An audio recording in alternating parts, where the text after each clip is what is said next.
Hello class, welcome to core academy and I am Sonia.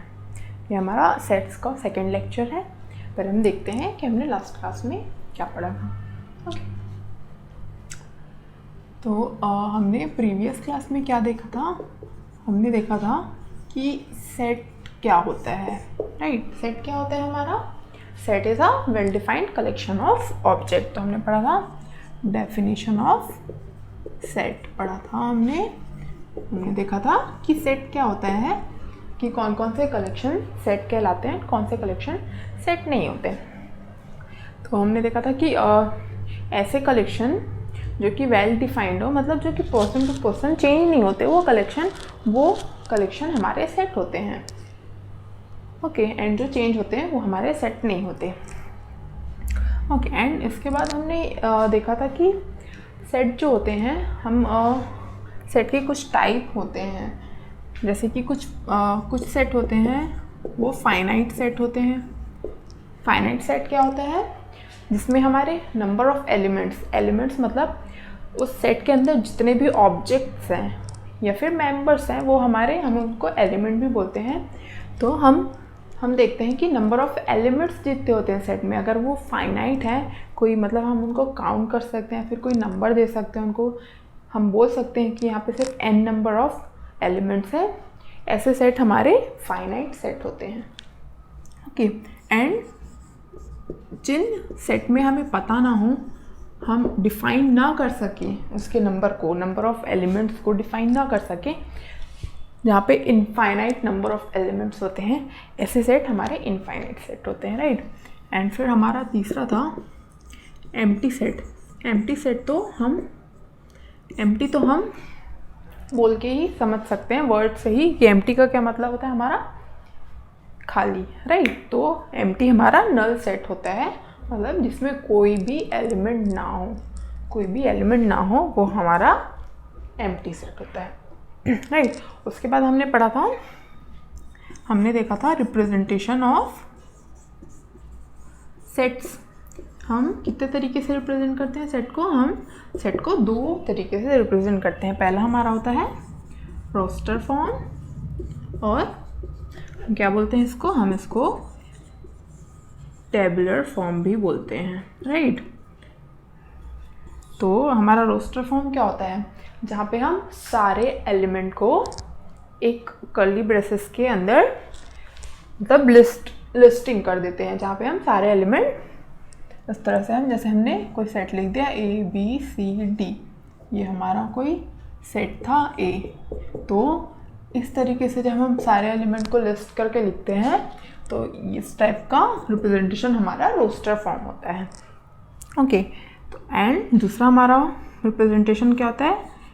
Set builder form में हम सारे element को list नहीं करते, हम सिर्फ सारे एलिमेंट को कोई भी एक वेरिएबल मान के, सपोज x या y, एंड हम ऐसे लिखते हैं कि collection of all x, set of all x such that हम जैसे सिमिलरली हम इसको ही बोलें, जैसे ये ABCD हमने लिया है, ठीक है? अगर हम यहाँ पे कोई और ले लें, A is equal to, suppose हमने लिया 1 2 3 4, राइट? हमारे पास ये 4 एलिमेंट है इस सेट के। तो हम सेट बिल्डर फॉर्म में इसको कैसे लिखते हैं? हम क्या लेंगे? कर्ली ब्रेसेस, एंड फिर हम लिखते हैं set of all x, and फिर कॉलन लगा के, कॉलन का क्या मतलब हो जाता है? सच दैट के बाद यूजुअली हम जब भी सच दैट का यूज़ करते हैं, हम क्या करेंगे? यहाँ पे x, collection of all x such that, हम एक्स की एक प्रॉपर्टी लिखेंगे।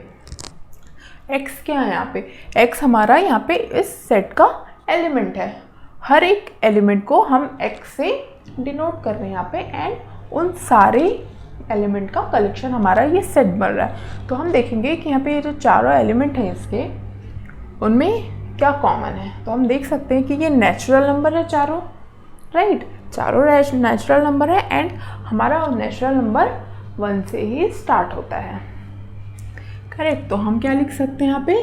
दैट, सबसे पहले तो हम ये लिख सकते हैं कि x belongs to natural number, correct? And दूसरी प्रॉपर्टी हम ये लिख सकते हैं, हम सिर्फ अगर ये लिखेंगे तो हमें यहाँ पे रेंज नहीं पता कि हमें कहाँ से कहाँ तक नेचुरल नंबर लेना है। हम सिर्फ ये बोल रहे हैं कि x एक नेचुरल नंबर है एंड नेचुरल नंबर हमारा 1 से स्टार्ट होकर हमारा इनफाइनाइट तक जाता है, राइट।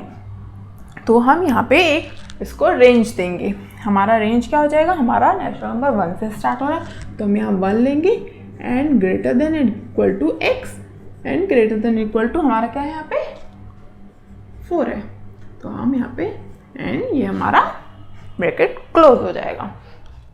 ओके, हम इसको क्या कर सकते हैं, हम इसको इस वाले टर्म को हम 1 less greater than equal to x and हम 4 की जगह 5 भी लिख सकते हैं, राइट। बट हमें क्या करना है, यहाँ पे हमें ये जो इक्वल साइन है, हमने इक्वल साइन हटा दिया क्योंकि हमें 5 इंक्लूड नहीं करना है। ओके, यहाँ पे हमें 4 इंक्लूड करना था इसलिए हमने इक्वल साइन लिया। तो हम इसको इस तरीके से भी लिख सकते हैं, बट हमें यहाँ पे बस इक्वल साइन नहीं लगाना है, हमें सिर्फ इनइक्वालिटी की साइन लगानी है। ओके, तो ये एक और तरीका हो गया इसको लिखने का। तो ये हमारा सेट बिल्डर फॉर्म हो जाता है जहाँ पे हम उनकी एक प्रॉपर्टी लेके इस तरह से हम लिखते हैं। ओके, तो ये तो हमने लास्ट क्लास में पढ़ा था। ओके, आज हमने ये दोनों रिप्रेजेंटेशन तो पढ़े थे बट हमने इनके कुछ क्वेश्चंस नहीं किए थे, राइट। तो हम क्या करेंगे, हम सबसे पहले हम कुछ क्वेश्चन करके देखते हैं। अब हम कुछ एग्जांपल्स करेंगे जो कि हमने यहाँ पे कुछ एग्जांपल्स नहीं, क्वेश्चन जो कि हमारे एनसीईआरटी बुक के ही क्वेश्चन हैं एंड अब हम इनको रोस्टर फॉर्म में कन्वर्ट करेंगे, ठीक है। इनको हम इनको रोस्टर फॉर्म में लिखेंगे कि इनको रोस्टर फॉर्म में कैसे लिखा जाता है। तो रोस्टर फॉर्म में लिखने के लिए हमें हर एक एलिमेंट चाहिए, हर एक एलिमेंट की वैल्यू चाहिए। अगर हमारा वो सेट फाइनाइट सेट है, अगर इनफाइनाइट सेट है तो हमें उसके स्टार्टिंग के कुछ एलिमेंट्स की वैल्यू चाहिए होगी, राइट। तो अब हम देखेंगे पहले कि सेट अगर फाइनाइट सेट है हमारा तो हम उनके एलिमेंट कैसे निकालेंगे, ठीक है।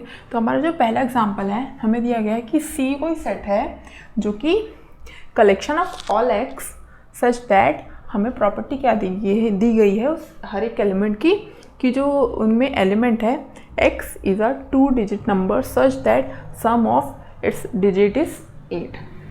तो हमें क्या बोला गया है कि x बेस हमारा हमेशा 2 डिजिट नंबर ही होगा। तो हम सबसे पहले देखेंगे हमारे 2 डिजिट जो नंबर होते हैं वो कहाँ से स्टार्ट होके कहाँ पे ख़त्म होते हैं, ठीक है। तो हमारे 2 डिजिट जो नंबर है वो हमारे 9 के बाद हमारा 10 से स्टार्ट होता है, right. 10 then 11 then 12 and so on. ये हमारा कहाँ तक जाता है 99 तक, राइट। उसके बाद हमारा 100 हो जाता है तो हमारा 3 डिजिट हो जाता है। तो अब हमें क्या करना है, हमें सारे 2 डिजिट नंबर नहीं चाहिए, हमें सिर्फ वो 2 डिजिट नंबर चाहिए जिनके दोनों डिजिट का सम क्या हो 8 हो, ठीक है। तो हम क्या करेंगे, हम जब देखेंगे इन नंबरों को तो हमारा अगर हम 10 से अगर हम स्टार्ट करके हम बोले कि जब हम 10 में देखेंगे तो हमारा यहाँ पे जो टेंस की प्लेस पे है वो 1 है एंड यूनिट प्लेस पे 0 है, ठीक है। तो ये 1 जो है 10 के प्लेस पे वो हमारा 19 तक 1 ही रहेगा, राइट। 10 से 19 तक हमारा वो जब हम लेंगे 10 से 19 तक तो यहाँ पे 10 प्लेस हमेशा हमारा 1 होगा, करेक्ट। 10 प्लेस हमेशा हमारा 1 होगा। तो हमें क्या चाहिए, सम 8 चाहिए। तो हमारा 10 प्लेस हमेशा 1 है तो हमें यूनिट प्लेस कितनी चाहिए 7 चाहिए।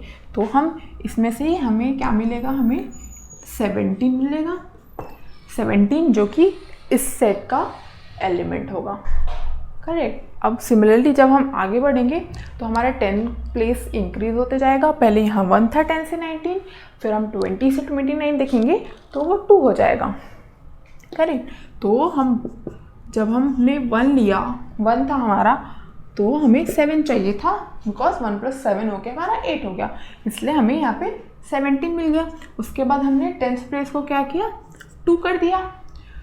तो हमें कितना चाहिए अब 8 करने के लिए, हमें यूनिट प्लेस पे 6 चाहिए, राइट। तो ये एक हो गया हमारा। एंड सिमिलरली हमने जब 3 लिया तो हमें 5 मिल गया, 35। देन हमारा 3 + 5 8 हो गया, राइट। अगर हमारा 10 प्लेस 4 होगा तो हमें 8 करने के लिए हमें यूनिट प्लेस पे भी 4 चाहिए। सिमिलरली 5 लेंगे हम 10 प्लेस पे तो हमें 53 हो जाएगा। सिमिलरली 6 में हमारा 62 हो जाएगा एंड 7 में हमारा 71 हो जाएगा।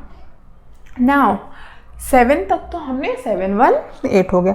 जब हम 8 में पहुंचेंगे तो 8 में हम क्या ऐड करेंगे? 8 में हमें सिर्फ 0 ऐड करना तभी हमें 8 मिलेगा। तो हमारा 80 भी जो होगा वो भी हमारा एक इस सेट का एक एलिमेंट होगा। इसके बाद हम 8 के बाद कहाँ जाएंगे? हमारा 9 वाला 90 से 99 का जो रेंज है हम उसमें पहुँच गए, राइट। तो लेकिन हम यहाँ पे देख सकते हैं कि हमारा जो टेंस की प्लेस पे 9 है लेकिन हमें सम सिर्फ 8 चाहिए।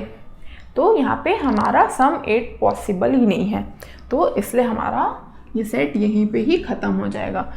17, 26, 35, 44, 53, 62, 71, 80 ये इस सेट के एलिमेंट हो जाएंगे। ओके, तो ये हमारा रोस्टर फॉर्म हो गया इस सेट का। ओके, नाउ लेट्स सी हमारा जो सेकेंड एग्जांपल है। सेकेंड एग्जांपल में हमें एक वर्ड दिया हुआ है ट्रिग्नोमेट्री एंड हमें इसके सारे लेटर का सेट बनाना है। ठीक है, तो हम ये बहुत इजी है कि तो हमने सपोज हमारा ये सेट ए है तो हम स्टार्टिंग लेटर से स्टार्ट करते हैं। हमारा पहला लेटर क्या है? टी है।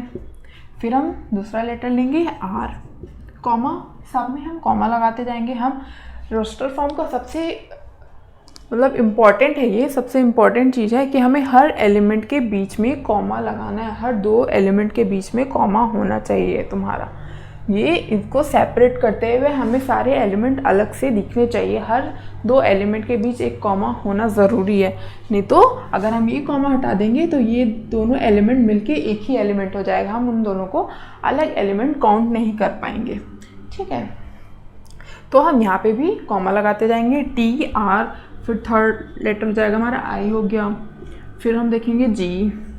हमें साथ साथ ये भी चेक करते जाना है हर लेटर में कि वो लेटर ऑलरेडी हमारे सेट में प्रेजेंट है तो नहीं। अगर प्रेजेंट होगा तो हमें वो रिपीट करने की ज़रूरत नहीं है, हमें सारे एलिमेंट एक एक बार ही चाहिए। ओके, तो हम जी तक पहुँचे, हमारा ओ, फिर हम एन लिखेंगे, फिर एन के बाद हमारा क्या है? ओ। बट हम देखेंगे तो ओ जो है ऑलरेडी हमारे सेट में है तो हम ये ओ स्किप कर देंगे, हम फिर से उसे ऐड नहीं करेंगे। ठीक है, फिर हमारा एम आ गया एंड फिर ई, टी भी हमारा क्या है? टी भी हमारा ऑलरेडी है तो हम टी फिर से नहीं लिखेंगे। सिमिलरली आर भी है हमारे पास बट हमारे पास वाई नहीं है तो हम वाई लिखेंगे। तो ये जो है इतने लेटर जो है इसमें वो डिस्टिंक्ट लेटर है। ओके, एंड लेटर्स में सबसे लाइक ये बहुत इम्पॉर्टेंट है कि ज़रूरी नहीं है कि हमें सारे लेटर्स कैपिटल में ही लिखने हैं, ज़रूरी नहीं है। हमने यहाँ पे हमें वर्ड में ये कैपिटल में लिखा है तो हमें ये ज़रूरी नहीं कि हमारे जो सेट के अंदर उसके एलिमेंट्स आएंगे वो भी कैपिटल में ही हो, ऐसा ज़रूरी नहीं है। यहाँ पे मतलब हम इसको इस तरह से भी लिख सकते हैं, टी सारे हम स्मॉल में भी लिख सकते हैं, सारे हम स्मॉल में लिख सकते हैं, या फिर हमने कुछ स्मॉल में लिखा एंड कुछ कैपिटल में लिखा जैसे इस तरह से, तो भी ये सही होगा, ये गलत नहीं होगा। अगर हम बोलेंगे कि t belongs to this set तो हम ये भी बोल सकते हैं कि small t also belongs to this set.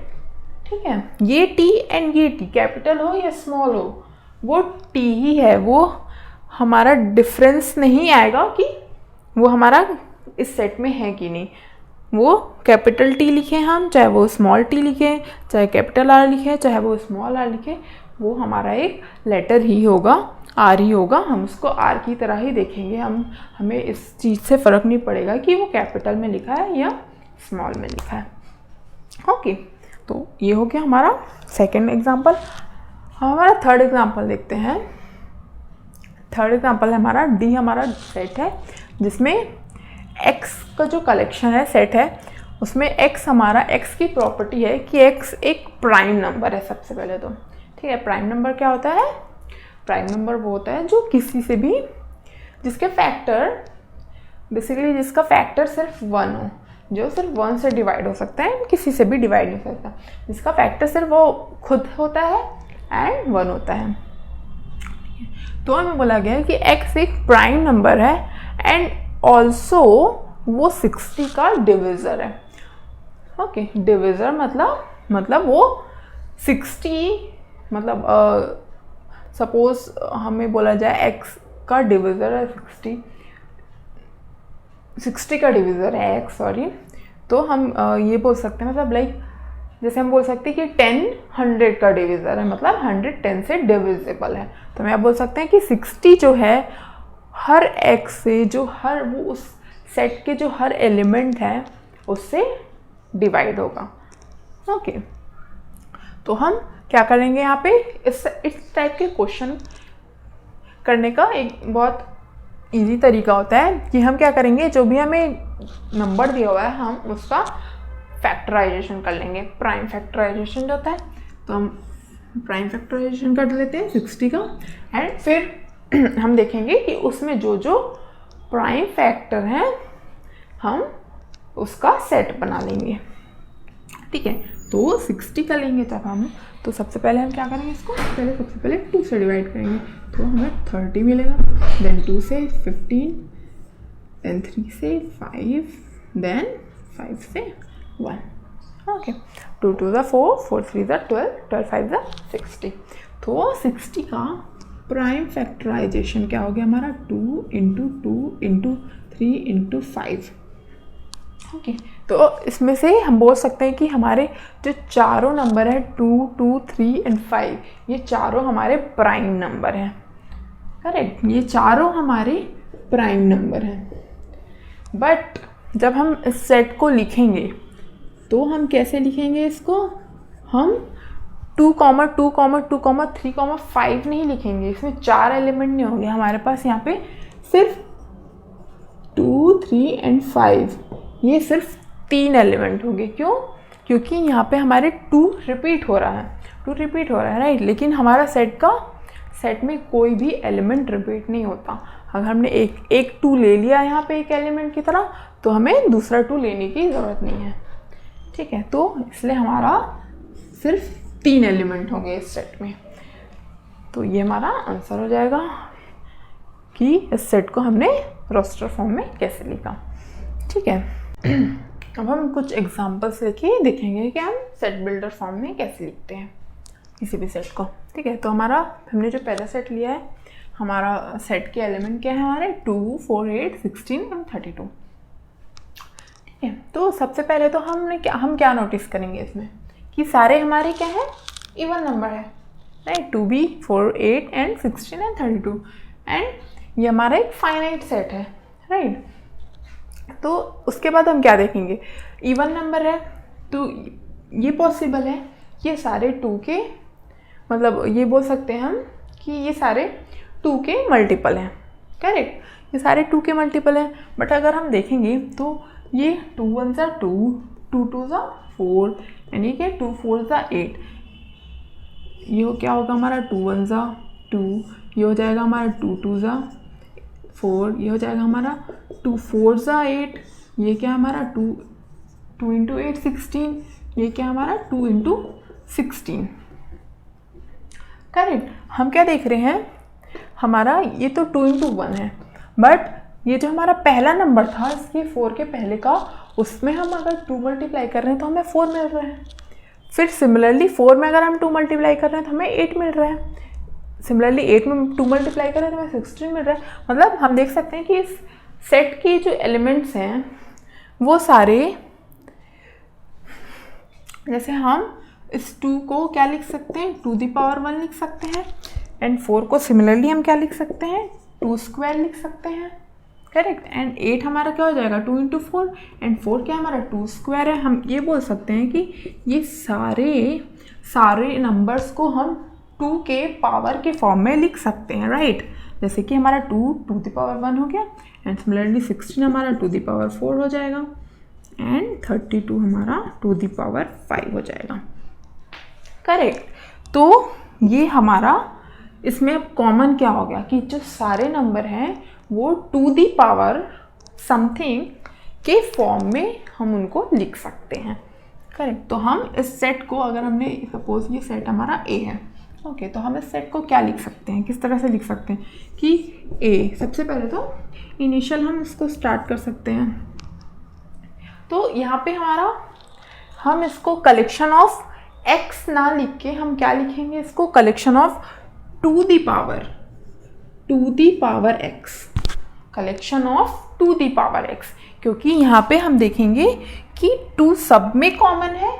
Change क्या हो रहा है हमारा, जो इसके पावर हैं 1 2 3 4 5 पावर चेंज हो रहा है, इसलिए हमने जो x है उसको हमने इसके पावर में लिया है।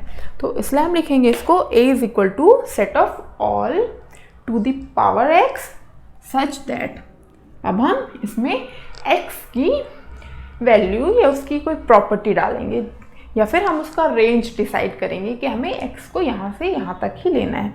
तो हमें हमारा 2 तो चेंज नहीं होगा, हमारा x चेंज हो रहा है। x कहाँ से 1 2 3 4 5, 1 से 5 तक वेरी कर रहे हैं। हम क्या लिख सकते हैं, एंड सेकेंड थिंग कि x जो है हमारा क्या है, x हमारा सबसे पहले हम लिखेंगे x is a natural number, ठीक है। एंड उसके बाद हम लिखेंगे एंड कि हमारा x कहाँ से कहाँ जाता है, 1 से स्टार्ट होके 1 के इक्वल होता है हमारा x, एंड इक्वल टू हमारा लास्ट है 5। हमारा जो x है वो एक नेचुरल नंबर होगा, ओके, एक नेचुरल नंबर होगा। अगर हम नेचुरल नंबर यहाँ पे डिफाइन नहीं करेंगे तो ये है हमारा 1 तो कंसिडर करेगा ही, पर साथ ही जो रैशनल नंबर भी होते हैं 1.5 1.6 1.7 वो सारे नंबर, सारे x की वैल्यू यहाँ पे हमें कंसिडर करना पड़ेगा। इसलिए हमने यहाँ पे अलग से यहाँ पे हमें बताना पड़ेगा कि x एक नेचुरल नंबर है, या फिर हम ये भी बोल सकते हैं कि x एक इंटीजर है, ओके। एंड x हमारा 1 to 5 रहेगा। तो ये इसका सेट बिल्टर फॉर्म हो जाएगा, ओके, ठीक है। अब हम हमारा सेकंड एग्जांपल देखते हैं। तो सेकंड एग्जांपल में हम देखेंगे हमारा जो टर्म्स है, इसमें जो एलिमेंट्स दिए हुए हैं वो क्या है 1 4 9 100। इसको देख के हम बहुत इजीली पता लगा सकते हैं कि ये जो सारे नंबर्स दिए हुए हैं, सारे एलिमेंट्स दिए हुए हैं, वो क्या है, स्क्वायर नंबर्स हैं, मतलब ये किसी नंबर के स्क्वायर है, करेक्ट। जैसे कि 1 हमारा क्या होता है, 1 हमारा 1 का स्क्वायर होता है, राइट। 1 हमारा क्या होता है, 1 का स्क्वायर। सिमिलरली 4 क्या होता है, 2 का स्क्वायर। 9 होता है हमारा 3 का स्क्वायर, एंड सो ऑन। 100 हमारा 10 का स्क्वायर होता है, राइट। 100 हमारा 10 का स्क्वायर होता है। तो यहाँ पे हमारा स्क्वायर किसका, 1 के स्क्वायर से स्टार्ट हुआ है एंड 10 के स्क्वायर में जाके ख़त्म हुआ है, ठीक है। अब यहाँ पे भी हमारा पावर एक्सपोनेंट वाले फॉर्म में था, तो हमने इसको टू द पावर x लिखा। क्यों लिखा, हमने नीचे x क्यों नहीं लिखा, क्योंकि हम यहाँ पे देख रहे हैं कि इसमें जो 2 है वो चेंज नहीं हो रहा है, जो उसकी पावर है वो चेंज हो रही है। बट यहाँ जब देखेंगे हमारा, इसमें हमारा पावर सब में 2 है, राइट। बट जिसमें ये पावर लगा है, जैसे लाइक 1 स्क्वायर, यहाँ पे 1 to the power 2 है, 2 to the power 2, 3 to the power 2, तो जो नंबर्स हैं वो चेंज हो रहे हैं, करेक्ट। जो नंबर्स हैं वो चेंज हो रहे हैं। तो अगर ये सेट हम B लेंगे तो हम इस सेट को क्या लिख सकते हैं,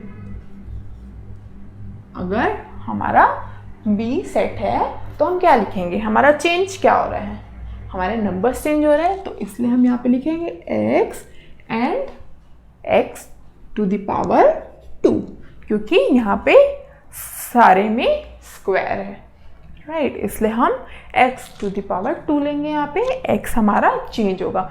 एंड अब हम देखेंगे कि x किस नंबर कैटेगरी में बिलोंग करता है या फिर किस नंबर सेट में बिलोंग करता है, एंड वो कैसे वेरी कर रहा है, कहाँ से कहाँ तक है, ओके। तो हम देख सकते हैं कि x जो है वो हमारा 1 से लेके 10 तक जा रहा है। एंड हमें पता है कि क्या होगा, x सबसे पहले तो एक नेचुरल नंबर होगा, उसके बाद हम इसकी रेंज डिफाइन करेंगे।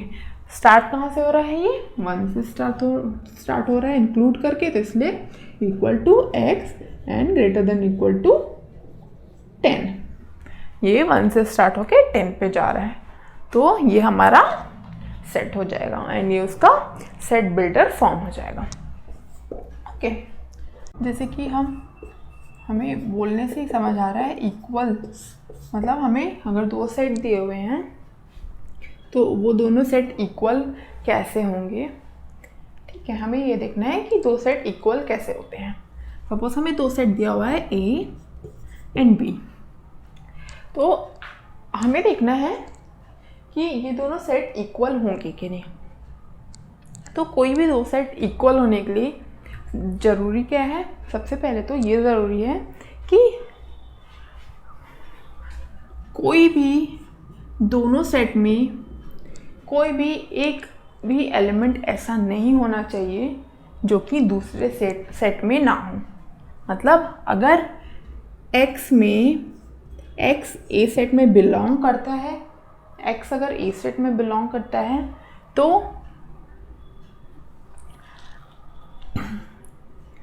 दोनों सेट को, अगर हम बोल रहे हैं कि दोनों सेट इक्वल हैं, तो फिर अगर x a में बिलोंग करता है तो मतलब x b में भी बिलोंग करेगा।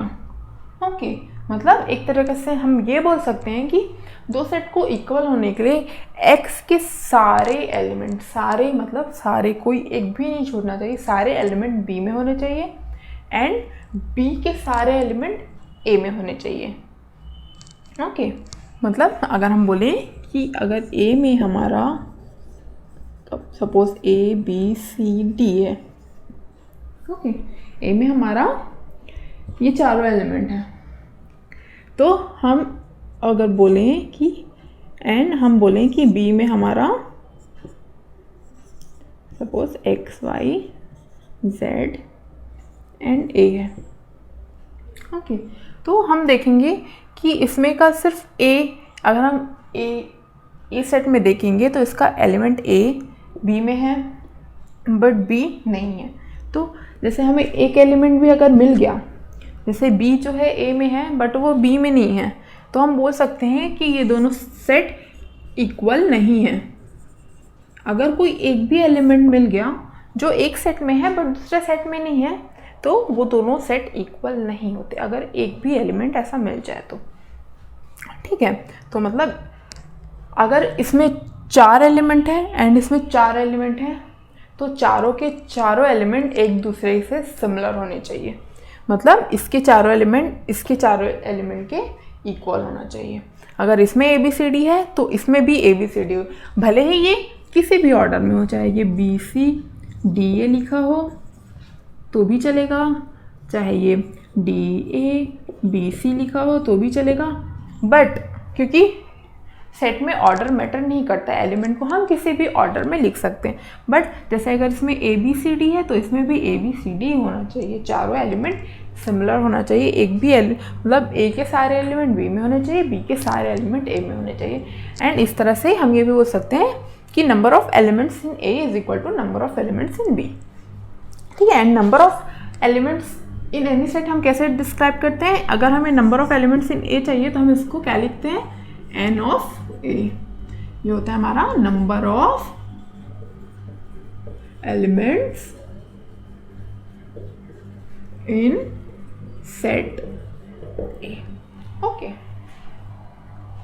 तो ये हमारा नंबर ऑफ एलिमेंट्स हम इस तरह से लिखते हैं। तो ये इक्वल सेट हम इस तरह से डिसाइड करते हैं कि ए के सारे एलिमेंट बी में होने चाहिए एंड बी के सारे एलिमेंट ए में होने चाहिए। एक भी डिफरेंट एलिमेंट नहीं होना चाहिए, एक भी ऐसा एलिमेंट नहीं होना चाहिए जो सिर्फ किसी एक सेट में एग्जिस्ट करे एंड दूसरे सेट में ना हो। अगर कोई एक भी एलिमेंट मिल जाए तो वो दोनों सेट नॉट इक्वल हो जाते हैं। अब हम एक एग्जांपल लेके देखते हैं। हमें दो सेट दिया हुआ है, ए में हमारे सारे एलिमेंट्स दिए हुए हैं जो कि रोस्टर फॉर्म में है एंड बी जो हमारा है वो सेट बिल्डर फॉर्म में है।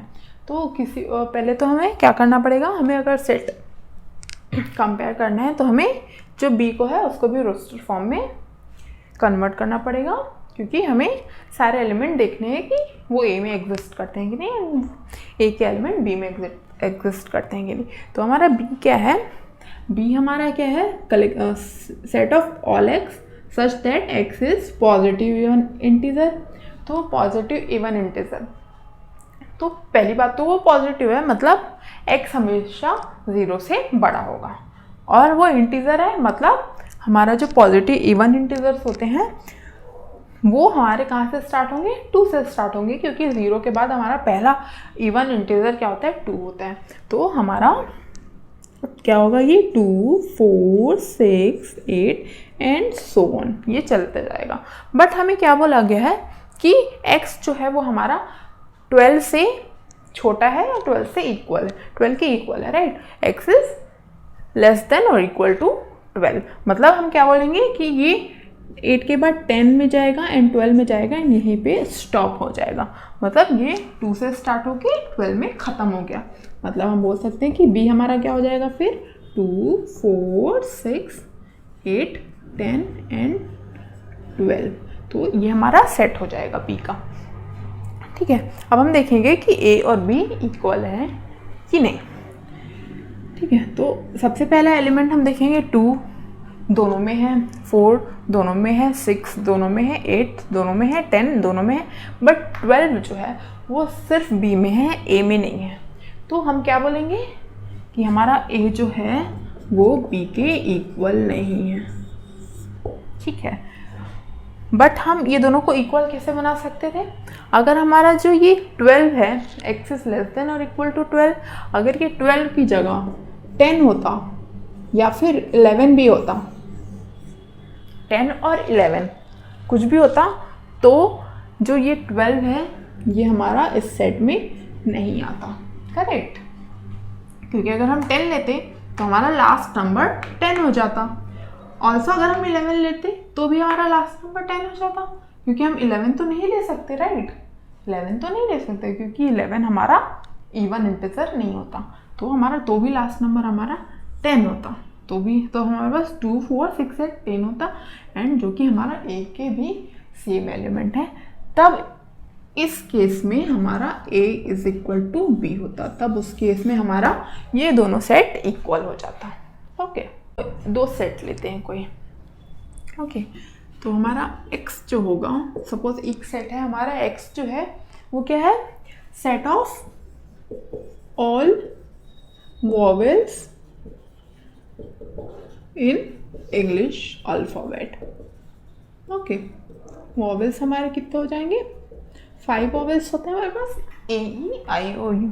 तो जो x है वो उन 5 वॉवेल का एक सेट है, ठीक है। एंड दूसरा हम सेट लेंगे कि set of all letters in English alphabet, मतलब यहाँ पे हमने क्या किया, हमने पूरा सेट ले लिया ए से लेके z तक, ठीक है। तो ये 2 सेट हो गए हमारे। तो अगर हम इन दोनों सेट को देखेंगे तो हम क्या देख सकते हैं कि जो x के जो सारे एलिमेंट हैं, जो 5 वॉवेल हैं, वो y के भी एलिमेंट हैं, राइट। मतलब इसके सारे के सारे एलिमेंट y के एलिमेंट है, y सेट के भी एलिमेंट है, करेक्ट। मतलब यहाँ पे ये दोनों सेट इक्वल तो नहीं है, क्योंकि यहाँ पे सिर्फ x के सारे एलिमेंट y के एलिमेंट है, बट y के सारे एलिमेंट x के एलिमेंट नहीं है, करेक्ट। मतलब x तो हमारा डेफिनेटली y के इक्वल नहीं है, ओके। बट यहाँ पे x के जो सारे एलिमेंट है, मतलब हम ये बोल सकते हैं कि all elements of x are also an element of set y, correct। all elements of x are also an element of set y, but इसका अपोजिट ट्रू नहीं है, मतलब y सेट के सारे एलिमेंट x के एलिमेंट नहीं है, correct. जैसे हम y में हम b लेंगे, b, तो b जो है वो एक कॉन्सोनेंट होता है, तो वो x का एलिमेंट नहीं होगा। तो सिर्फ x के सारे एलिमेंट y के एलिमेंट है। तो हम ऐसे हम इन सबसेट को हम क्या लिख सकते हैं, हम ये बोल सकते हैं कि x जो है वो x is a subset of y। मतलब y के कुछ एलिमेंट को मिलाकर कुछ एलिमेंट के जो सेट हैं उनको मिलाकर हमारा x सेट बनता है। मतलब y के जो वॉवेल्स हैं, y के जो एलिमेंट्स में, मतलब उनमें जो लेटर्स हैं A to Z, उसमें के अगर कुछ एलिमेंट्स को हम मिलाएंगे, कुछ एलिमेंट्स का सेट बनाएंगे तो वो हमारा x सेट बनेगा। एंड वो एलिमेंट हम किस बेसिस पे डिसाइड करेंगे कि वो एलिमेंट्स हमारे वॉवेल्स हों। ओके, तो वो उन एलिमेंट का सेट जो बन रहा है वो x बन रहा है। करेक्ट। तो जो x होगा वो y का सबसेट होगा। मतलब y के कुछ एलिमेंट से x बना है, कुछ एलिमेंट को मिला के जो सेट बना है वो x है, तो वो उसका सबसेट होगा। ठीक है, करेक्ट। तो हम सबसेट को ऐसे लिखते हैं, हम x is a subset of y। हम इस वाले सिंबल से डिनोट करते हैं सबसेट को। कैसे डिनोट करते हैं हम? x is a subset of y। Okay, तो ये हमारा सबसेट होगा y का x। ओके, मतलब हम किसी भी सेट का सबसेट बना सकते हैं। कैसे बना सकते हैं? सपोज हमें कोई एक सेट दिया है 1a इज इक्वल टू 1 2 3 4 5। ठीक है, हमें इसका सबसेट बनाना है। ठीक है, हमें एक बी सब सेट बनाना है जो कि ए का सबसेट हो, एंड जिसके सपोज हमने बोल रहे हैं जिसमें 3 एलिमेंट हो। तो हम क्या करेंगे, हम इसमें से कोई भी 3 एलिमेंट ले लेंगे। जैसे सपोज हमने लिए 1 2 4 ले लिया, तो बी क्या हो जाएगा हमारा? बी हो जाएगा 1 2 4 एंड बी हमारा ए का सबसेट हो जाएगा। करेक्ट। तो जहाँ पे बी के सारे एलिमेंट ए के एलिमेंट होंगे तो हम ये बोल सकते हैं कि बी ए का सबसेट होगा।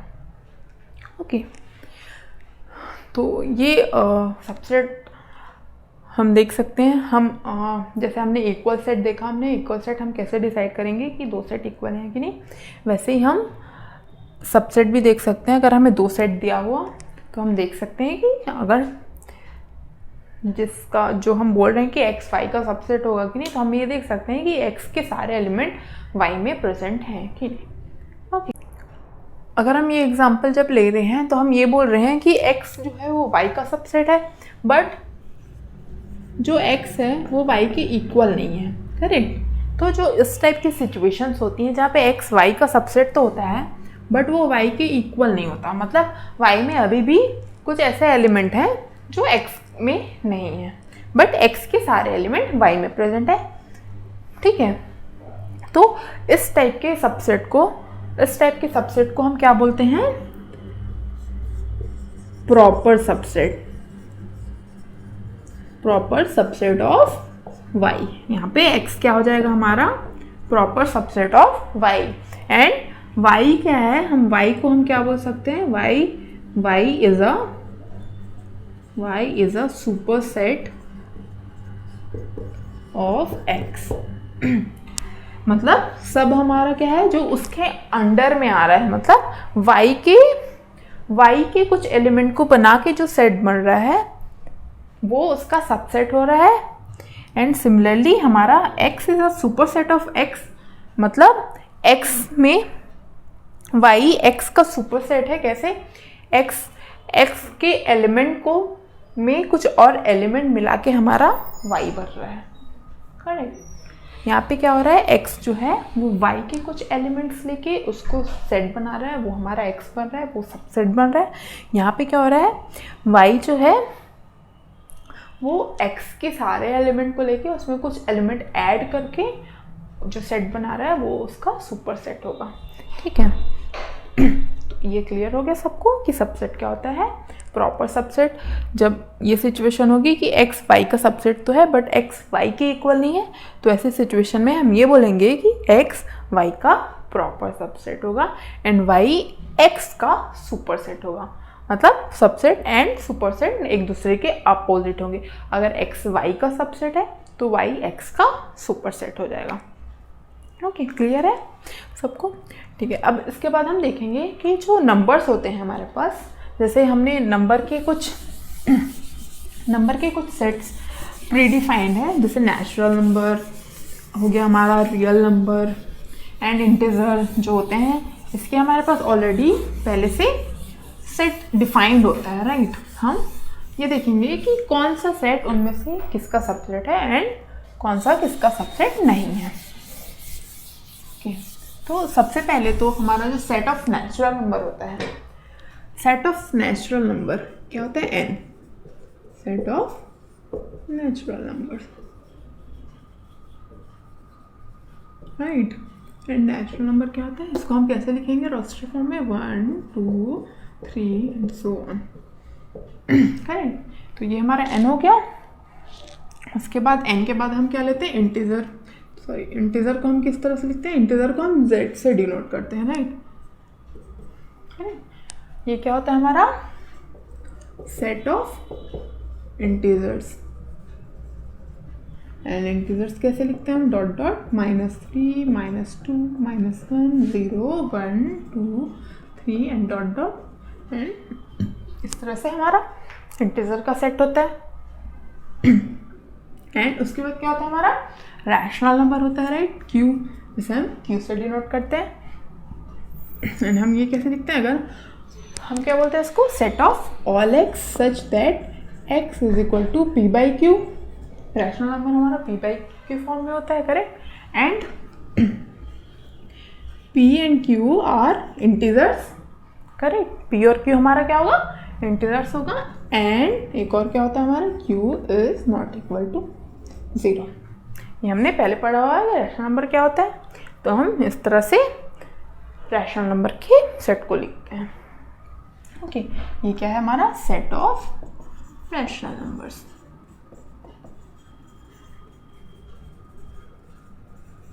ठीक है, उसके बाद हमारा क्या होता है? एक तो होता है हमारा इर्रेशनल नंबर। तो हम इर्रेशनल नंबर को क्या बोलते हैं? Set of irrational number.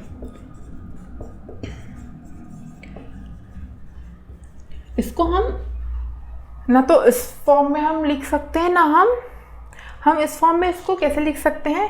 हम हमारे पास इसके लिए कोई प्रॉपर एक डेफिनेशन नहीं होती। हम इसको बट इस तरह से लिख सकते हैं कि x, set of all x such that x is not a rational number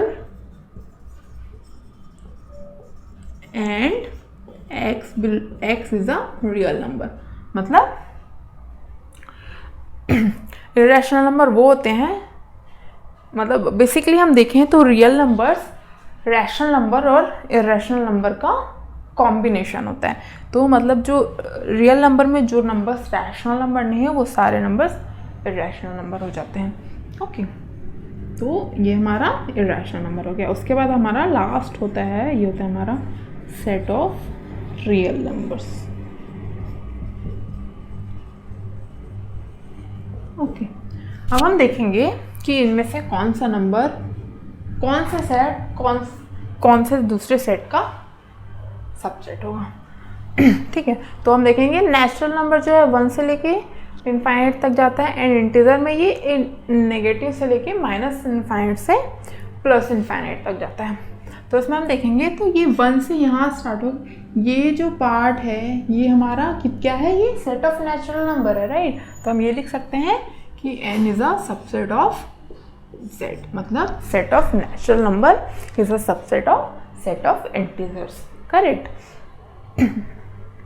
similarly also हम ये देखेंगे कि जो रैशनल नंबर होते हैं, रैशनल नंबर में हमारे कुछ जो नंबर्स होते हैं वो इंटीजर भी होते हैं, राइट। जैसे कि p/q में हम अगर 3 लेंगे तो हम 3 को हम 3/1 लिख सकते हैं एंड उस फॉर्म में वो एक रैशनल नंबर हो जाएगा, क्योंकि p और q दोनों इंटीजर है एंड q 0 के इक्वल नहीं है।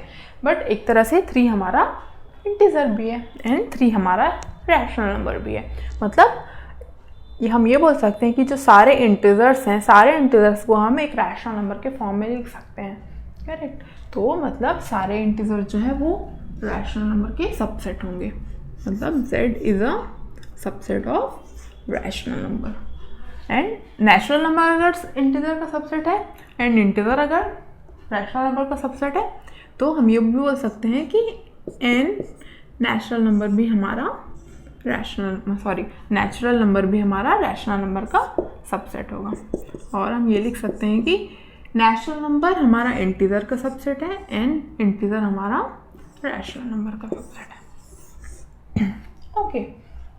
एंड रैशनल नंबर हमारा किसका सबसेट हो जाएगा? हमारा q जो है वो रियल नंबर का सबसेट है। ओके, ये रैशनल नंबर हो गया एंड ये दोनों रियल नंबर के सबसेट होते हैं।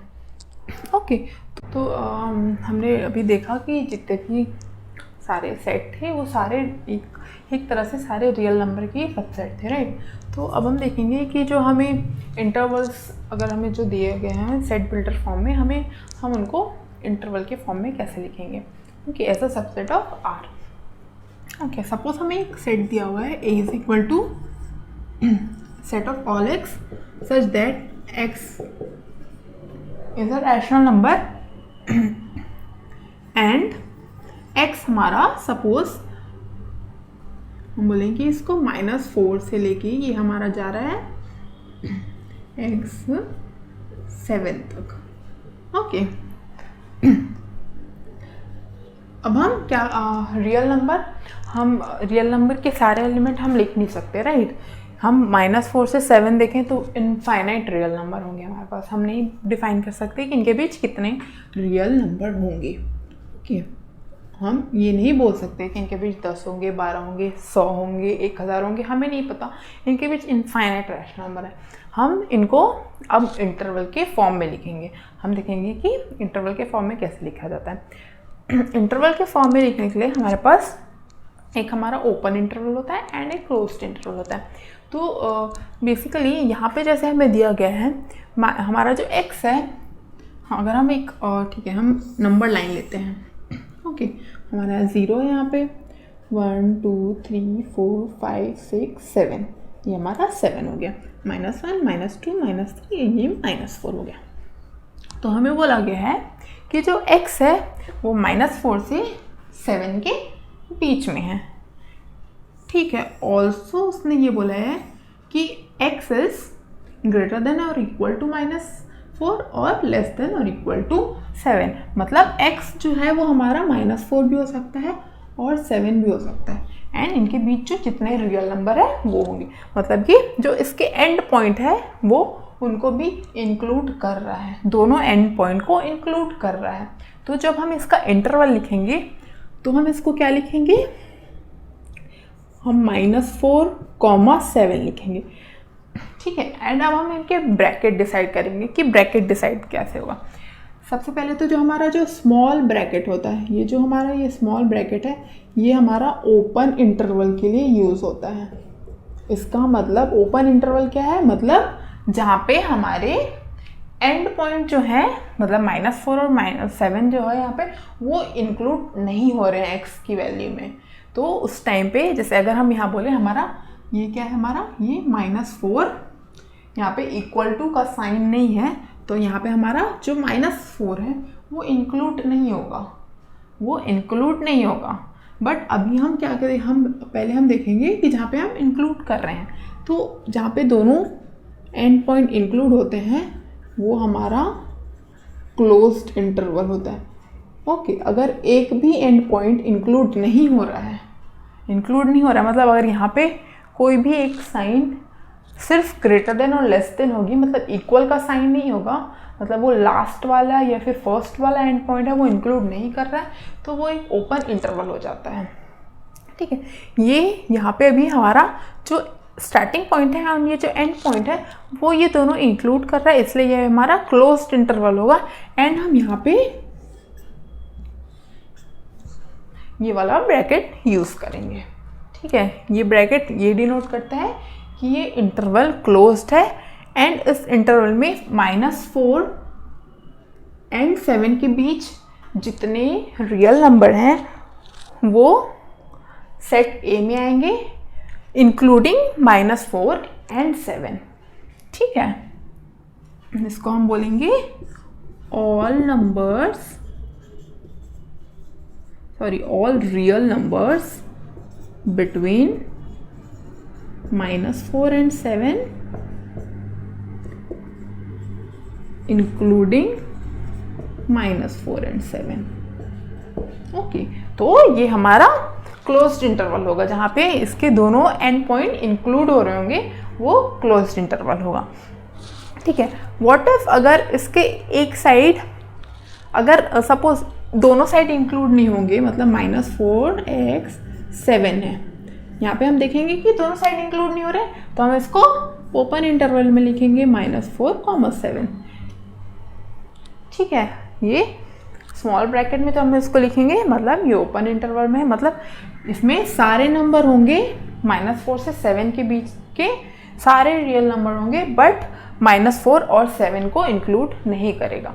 -4 से जस्ट बड़ा हम उसको भी इंक्लूड करेंगे एंड 7 से जस्ट छोटा हम उसको भी इंक्लूड करेंगे, बट -4 एंड 7 को इंक्लूड नहीं करेंगे। व्हाट इफ आप अगर हम दूसरा लें कि -4 हम यहाँ पे इक्वल टू साइन लें। ठीक है, हम यहाँ पे देखेंगे कि ये वाला इक्वल टू साइन है, मतलब ये हमारा -4 इंक्लूड कर रहा है, तो हम इसको कैसे लिखेंगे? हमारा इधर एंड पॉइंट दे रहा है, इधर एंड पॉइंट है तो हम इधर क्लोज्ड करेंगे एंड इधर एंड पॉइंट नहीं है तो इधर हम ओपन करेंगे। ओके, सिमिलरली इसका अपोजिट कर दें, अगर हम -4x greater than equal to 7, sorry smaller than equal to 7, तो ये हो जाएगा हमारा इधर इक्वल टू साइन नहीं है, इंक्लूड नहीं कर रहा है -4 को, इसलिए इधर हम इधर ओपन इंटरवल देंगे -4 एंड 7 इधर इंक्लूड कर रहा है, इसलिए ये क्लोज्ड इंटरवल। ओके, तो इस तरह से हम आर के सबसेट को, हम इस तरह के फॉर्म को हम इंटरवल के फॉर्म में कैसे लिखेंगे, हमने देख लिया कि जब क्लोज्ड इंटरवल होगा, मतलब जहाँ पे एंड पॉइंट्स इंक्लूड हो रहे हैं हम वहाँ पे क्लोज्ड इंटरवल देंगे। ओके, क्लोज्ड इंटरवल होगा उधर एंड जिधर इंक्लूड नहीं होगा हम वहाँ पे ओपन इंटरवल होंगे। ठीक है, तो ये हमारा इंटरवल हो गया as a subset, sorry interval as a subset हो गया। तो ये भी होपफुली ये भी सबको क्लियर हो गया होगा। ठीक है, तो एक चीज़ और इस चीज़ में कि हम length of any interval, length निकालना बहुत इजी है। अगर हमारा कोई इंटरवल दिया हुआ है a, b, चाहे ये ऐसा हो, चाहे ये ऐसा हो, चाहे ये ऐसा हो, हम इसको 4 तरीके से कर सकते हैं, राइट? चाहे ये ऐसा हो, किसी भी तरीके से दिया हुआ कोई भी इंटरवल हो, उसका स्टार्टिंग एंड एंडिंग पॉइंट जब हमें दिया हुआ है तो हम बोल सकते हैं हम length of interval will be, length क्या होगी इसकी? b minus a। ठीक है, ये इसकी लेंथ हो जाएगी। लेंथ इंटरवल का लेंथ निकालने का ये बहुत इजी तरीका है, चाहे वो ओपन इंटरवल हो चाहे क्लोज इंटरवल हो, हमेशा b माइनस a होगा, मतलब जो बड़ा नंबर है उससे हम छोटा नंबर माइनस कर देंगे। ओके, तो ये हो गया इंटरवल। एंड फिर ठीक है, आज का हम लेक्चर यहीं पे ख़त्म करते हैं, फिर हम नेक्स्ट क्लास में और कुछ चीज़ें पढ़ेंगे, डायग्राम्स पढ़ेंगे, वेन डायग्राम्स एंड कुछ ऑपरेशंस पढ़ेंगे सेट पे। ठीक है, एंड होमवर्क भी करते रहना एंड डाउट हो तो कांटेक्ट करते रहना। ठीक है, थैंक यू।